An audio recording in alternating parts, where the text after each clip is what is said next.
Yep. Recouvrez-moi, disais-tu, sans lamentation, sans ostentation, écrivez tout au plus un aveuglant quatrain, afin que l'objet de votre poème puisse s'éclipser sans aucune identité, juste un espace murmurant de frissons, tout est mouvement jusqu'à la mort du mouvement. Pour chanter, le temps est amant éternel sur les motifs du corps.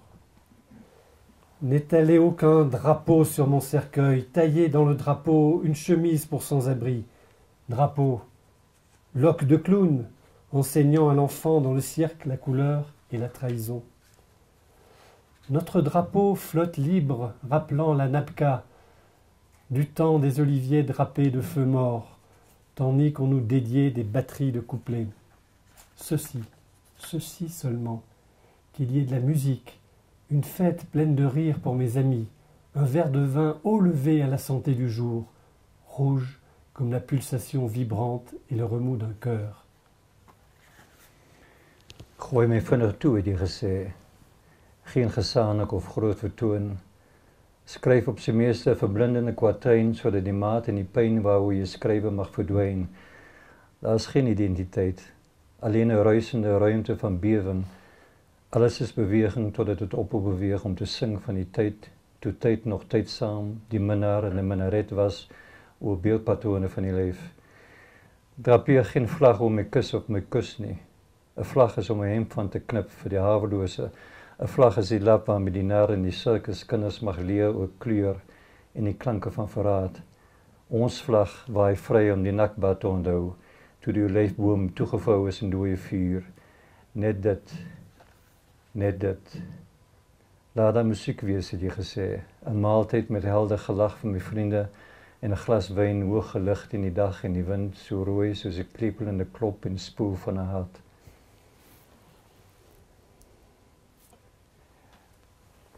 I'd invited him to come to South Africa at one point, and I think he would have very much liked to do so, but his health didn't allow it. I mean, he was no longer able to go. He was not all that old, but he'd had a very serious heart operation before, about which that whole period of being in a coma over quite a long time, he wrote a wonderful series of poems called Mural, which is translated as? Mural. Cover me quickly, you said. No wailing and no grandiculum display. Skywrite at best a blinding quatrain, so that the meat and the measure of your poem's pain may be eclipsed. There's no identity, just a soughing space of shiver in the ripened rind and rhyme of being. All is movement until it stops between to sing. Time is the timeless minaret lover over image patterns of the skin. Drape no flag over my coffin or my kiss. A flag is to have a shirt snipped from his cloth for the boneless. A flag is the rag with which the clown teaches a circus child the laughter of color and the blur of betrayal. Our flag blows free to remember the Nakba, when olive trees were wrapped in dead fire. Justice, justice. Let music weep, you said. A feast with bright laughter for my friends and a glass of wine lifted high to the day in the wind, as red as the ringing throb and spoil of a heart. Hierdie gedig is gebaseer, dit is 'n gedig wat hy geskryf het, dit is nie so nie, ek meen, dit is nie soos hy dit geskryf, natuurlijk nie, maar dit is, hy het dit geskryf, and that laughing of the glass of wine and a meal,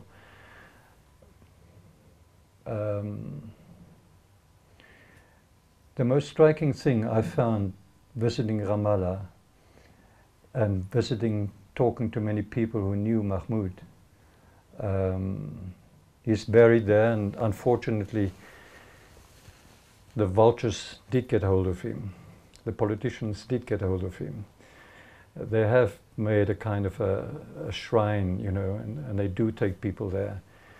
And somehow there are some people fighting to keep him free, because he was fighting very hard not to be confined to that, not to be instrumentalized. Because it's much richer and it's much deeper than that. But in any case, when I went to Ramallah and meeting with the people who knew him and with other people spending time eating, drinking, the one thing that strikes one immediately is the kind of the jokiness of it. Here they're living in Ramallah for God's sake, or for all the God's sake.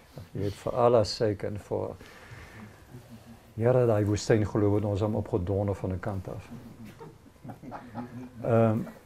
And yet they are laughing. There's a kind of a recklessness in a way they enjoy the company of people. There are not all that many places to go to in Ramallah when you want to go out and eat late at night. And of course you know that you're living under dangerous circumstances, and they're hemmed in on all sides. And you can walk to the height above Ramallah, and you can look down on Jerusalem. It's literally within half an hour if you went to walk, but it probably takes you something like, if you had the right permit, something like 5 hours to get there, if you had to go through all the checkpoints and things like that.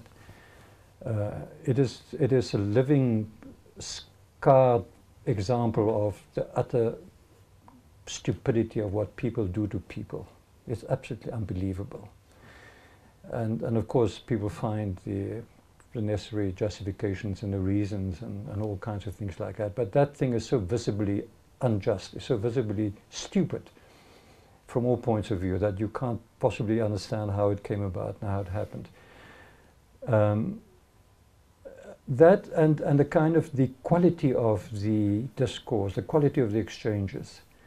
Dis mense wat, dis cosmopolite mense. The Palestinians are very much, as much of a mixed bunch of people as the Jews are a mixed bunch of people. In fact, you have the same kind of humor. This is the humor that comes from all over Europe, it comes from all over North Africa, it comes from people who had been nomads, it comes from people who had been in exile, it comes from people who had, you know, was mense wat hulle self dik gesyp het in kroe en kneipe en plekke oral in die wêreld, daai soort van ding. En hulle het daai verfyning tot 'n mate. And Mahmoud speaks of it. He wrote in a text, maar ons ly aan 'n ongeneeslike siekte wat hoop genoem kan word. Die hoop op bevryding en onafhanklikheid. Die hoop op 'n normale lewe waar ons nog helde, nog slagoffers sal wees. Die hoop dat 'n swanger vrou geboorte mag gee aan 'n lewende kind in 'n hospitaal en nie 'n doodgebore baba by 'n militêre padblokkade nie. Die hoop dat ons digters die skoonheid van rooi eerder in rose as in bloed sal sien. Dat hierdie land sy oorspronklike naam terug sal kry. En dan sê, dankie dat julle die las van die hoop saam met ons dra. But we suffer from an incurable disease that could be called hope. The hope of freedom, or the hope of liberation and of independence. The hope for a normal life where we would be neither heroes nor victims. The hope that a pregnant woman would be able to give birth to a living child and not to a dead-born baby at a military barrier on the road to the hospital.